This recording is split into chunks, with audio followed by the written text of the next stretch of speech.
بسم اللہ الرحمن الرحیم۔ السلام علیکم ورحمۃ اللہ وبرکاتہ۔ حضرت عبداللہ بن مسعود رضی اللہ تعالیٰ عنہ بیان کرتے ہیں، رسول اللہ صلی اللہ علیہ وآلہ وسلم نے فرمایا، تم میں سے کون ہے جسے اپنے وارثوں کا مال اپنے مال سے زیادہ پسند ہے؟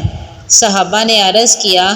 ہم میں سے ہر ایک کو اپنا مال اپنے وارثوں کے مال سے زیادہ پسند ہے۔ آپ صلی اللہ علیہ وآلہ وسلم نے فرمایا، بے شک اس کا مال تو وہ ہے جو اس نے آگے بھیجا، جبکہ وہ مال جو اس نے پیچھے چھوڑا وہ اس کے وارثوں کا ہے۔ حضرت ابو ہریرہ رضی اللہ تعالیٰ عنہ بیان کرتے ہیں، رسول اللہ صلی اللہ علیہ وآلہ وسلم نے فرمایا، بے شک اللہ فرماتا ہے، انسان میری عبادت کے لیے فارغ ہو جا، میں تیرے دل کو مالداری کائنات سے بھر دوں گا، تیری محتاجی ختم کر دوں گا،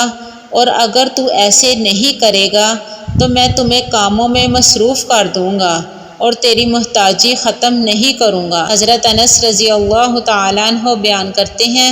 رسول اللہ صلی اللہ علیہ وآلہ وسلم نے فرمایا، میت کے ساتھ 3 چیزیں جاتی ہیں، ان میں سے 2 واپس آ جاتی ہیں اور ایک اس کے ساتھ باقی رہتی ہے،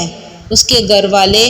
اس کا مال اور اس کے اعمال اس کے ساتھ جاتے ہیں، اس کے گھر والے اور اس کا مال واپس آ جاتے ہیں اور اس کے اعمال اس کے ساتھ باقی رہ جاتے ہیں۔